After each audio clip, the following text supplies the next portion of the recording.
U.S. futures down big. The risk trade is off.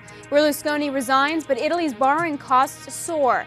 LCH ClearNet raises margin requirements on Italian bonds, making it more expensive to trade them.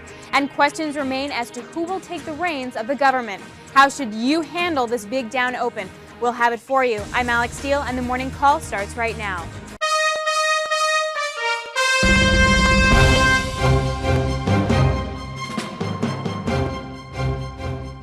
Good morning. I'm Scott Redler, Chief Strategic Officer at T3Live.com. And I'm Alix Steele with The Street, and together we bring you Morning Call. Scott, let's get to it. I don't know if it's going to be a good morning for the stock market right now. Futures facing a sharply lower open. What are the key levels you're looking at? Key levels I'm looking at are the levels that have been holding over the course of the past 2 weeks.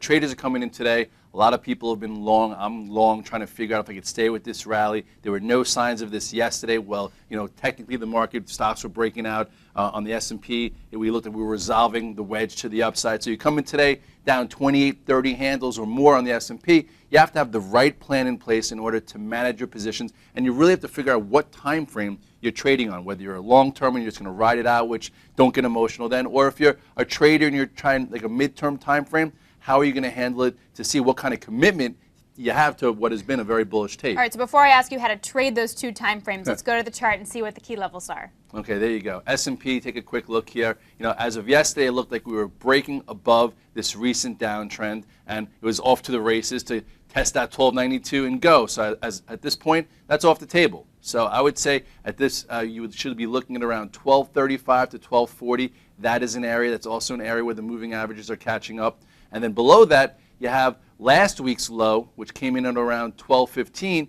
So this is really support 1, and this is support 2. And if things get really crazy, here's a 50-day moving average around 1198. All right, so then as a trader, then what would you be doing? I know that you had some long positions going out of the day yesterday, also some shorts. As a hedge, what would you do? Well, we can have two types of days today, or two types of a day, where we're opening down 250 points, and we could be down 400 or 500 today, or we open down 250 points, and reverse. And we only close down 50 or maybe go positive, because that's the type of trade we've been having lately.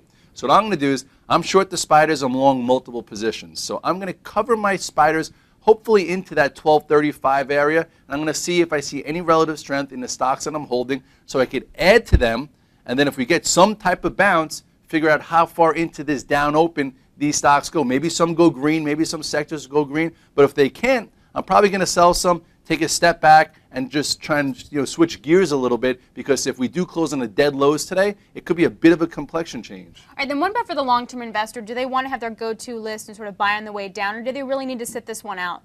At this point, they could have their go-to list. I think they're probably fully invested already, because we've talked about being in a tier 1 or a tier 2. So on this first down day, I don't think they just come in and buy more, let it pan out. But if you're not in anything at all and you sold into strength, or you've been looking for a way into the stock market, then get a bit excited, because if we do hold in there and some of these levels hold, you're getting your buy the dip type of mentality. But the question is, you don't want it to be too big of a dip, because then the complexion changes. So for today, I think if you're invested, just stay invested. If you're a trader, figure out what time frame you're going to trade on, because this could change things, or it could be just status quo. But we don't know yet until we see more data and we let the day play out. And then let's go to those momentum stocks we've been talking about to see what levels they have to hold, and if they do get a pop, when you might get interested. We want to go to IBM first.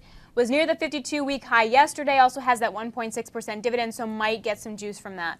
Yeah, IBM was a candidate for momentum breakout, so now obviously that's off the table, right. Or maybe not. I've seen crazier things, but this is something to watch to see if anything can go green, and there's not much more quality than IBM. So if you look here on IBM, you will see it's been hugging this uptrend ever since September. It did look as if it was ready to break above this 188 area, so now you take a step back and say, does the trend stay intact? Can it hold just say 183, or perhaps even right down to here, which this level is about 180. So this is support 1, support 2. You don't want to see it really close below this trend line, because that could mean something has just changed here. But if this can go positive, if it could hold the line, then it's just status quo. Things are holding in there. And the same thing for Google, because that was having a really strong run as well.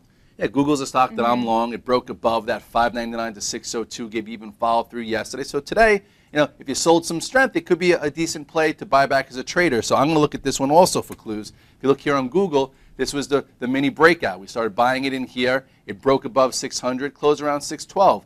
So I think it's opening right around the 603 level. So I'm going to look to see if I could buy back for cash flow around this 600, 602. But if it doesn't hold this and trades back into the base, it's going to mean it needs more time. And then under this is around 592. So I'm going to see if I could buy back Google today. If it goes green, that would be nice. And then one stock you're really going to have to key into is Apple. It's already trading below the 400 level. I saw a headline today from DigiTimes also that Apple will cut parts and component orders for the iPhone 4 for the fourth quarter. Reportedly, the iPhone 4S sales are going to be less than expected. Markets do not need this news today at all. What is that line in the sand for Apple? Yeah, the market definitely doesn't need that. The market would have loved to have some leadership in Apple because Apple looked good yesterday. Apple broke above 403.50, was knocking on that door, back in that earnings gap. So now back below 400, it's going to trap some longs, including me because I'm long Apple. So if you look here, if you take at the chart pattern, it's really still in this box, the box that we've been talking about. It traded above this level, so that's why I added to it. And now you really have to see, does it hold this 395.50? Is this really news? Is this news real from DigiTimes? Right. Usually it is, but sometimes it gets disputed. But if that news is valid, it could break this to the downside. So if it closes below the bottom end of this box, take a look one more time, you're going to see some I would say ramifications in the tech sector, and psychology-wise, that's not good because then it could bring it back down to the support area. Well, you also have all the trickle-down effect from the actual component suppliers, not to mention that you heard on the quarter that the reason why iPhone sales weren't that hot in the third quarter was all pent-up demand for the fourth quarter and iPhone 4S sales. So if that's not true, that's going to be a really big risk for Apple. I agree. So I'm going to be very flexible. As a long-term holder, that you're probably in the money for a long time, just stay there. But for me, if we close below 395, I'm gone, and I'm sure traders are going to try and even short that if that's the case. All right, three stocks we also want to hit on, not in the tech space. We want to go to Las Vegas Sands. I know that's been a popular momentum name. What about now? I'm long that one too. Let's see if it could hold key support. Take a quick look at the chart. You have about 46-ish is a decent area, and then 45.10. Hopefully it holds above 45.10. I'm going to see if I could buy some down $1 and change for it to go positive because this does have a long base. It has a nice channel. If you look at it, it's been in this for a long time. So if we could hold this area, I still think it's positive. And what about MasterCard hitting that new 52-week high? What's the line in the sand for this company? This one has been strong. This is investment quality with different sectors, so it's good taking a look at it. If you see here or you want to take a look here, it also looked as if it was going to break to the upside. I would watch this moving average around 355, but I still think it stays strong if it could hold this 346 area. And I want to wrap it up here with McDonald's. We saw same story. Global sales were better than expected. We got that data yesterday. Has that 3% dividend, near 52-week highs. And this is definitely a safety play for a lot of investors. McDonald's has been an unbelievable performer for investors, traders, and take a look here. We'll see how it reacts to that news. If it was an up day, I'm sure it would be at new highs at this point. Right around it, yeah. 93 is some support, but really a bigger support is down here at 92. This has been a base that's been built, so I would say watch 92 if you want to buy back McDonald's. This is an area. All right, and we'll be right back talking about retail and other sectors and what those lines in the sand actually are. Stay with us. Hi, I'm Sean Hendelman, CEO of T3Live, where we train, coach, and mentor traders in order to help you put your money to work with confidence. The T3Live approach is a blueprint for you to recognize, adapt, and ultimately take advantage of different market conditions. To begin your training with T3Live, we would like to offer you the opportunity to enroll in our free 30-day online home study course. Fill in your name and email address, and I'll see you on the other side. All right, let's get into retail here. Almost hitting a 52-week high yesterday. It's really been one of the leaders here. What level does it have to hold? Well, retail is a good sector to look at because it's had the best acting stocks. So on down days, you want to see if any of them could continue the momentum or hold in there. If you look at the RTHs, you'll see the range tried to resolve to the upside. Here's the chart. Big, strong day out of this downtrend. So, you did have a big move from 106 to this area, and it did look like it was going to clear this zone. So at this point, I would say watch this 109.78. If it could hold like around 109.50, 110, I think this is an area that would keep momentum in this group for a trade to new highs. But if it starts to break this 109 area, you have the bottom end of this wedge, which is around 107, and that's really the line in the sand. This is where I would say investors should buy the dip. Traders will be buying around here or looking to buy around there. And definitely keep like one eye peeled to oil prices because they're over $96, and that definitely might be some kind of headwind for the retail group going forward into the holiday season. But I also want to hit on Walmart. We don't really talk about the stock a lot. I made a new 52-week high, but its 52-week range is like $11. what kind of juice can we really expect here? By the way, too. we did talk about Walmart when it broke its downtrend, and that was the investor entry point. So if you look here at Walmart, you will see it's had an unbelievable move. This is when we spoke about it back on Morning Call as a game changer. Get involved, and it broke above this area. And then look at this. You had actually momentum yesterday. This is why everyone was starting to get comfortable with the market. If you can get a stock like Walmart to break out, have momentum besides a core trade. So for this one, I would say watch 58, see if it can hold this area. If it negates this entire bar, to me that means a rest is due. And then perhaps look to see if you could buy back around 56.50 in this area. And then what about Macys? At highs headed into earnings. They're also looking to add the most seasonal workers, well, I guess more seasonal workers this year compared to last year, which could point to more demand. And we talked about it yesterday, and you were saying it looked good. Yeah, well, you've actually talked about it months ago when it really looked good. So there are times when you want to invest in situations that break out and times when you just want to stay with the trade. And if you want to stay with the trade with Macys, you better look at this level because if it doesn't hold, it could be a little tricky. It's trying to break above this area. It's trying to break above 31. If it doesn't hold 31, it's going to come back into this range, and then it could see 30 or maybe even down to 29. So this is when actually I think we drew the line for investors to buy, and now you want to see it still hold above 29 to be really strong, and it would be pretty impressive if it stays above 31. What about Deckers and Under Armour? Because both also near highs, but Under Armour really didn't rally with the rest of the market yesterday. Both those stocks are hovering near highs. They have a high-level wedge type pattern, so you have to look at it. If that changes, that means momentum might leave. So here's your line in the sand on Deckers. We'll go Deckers first.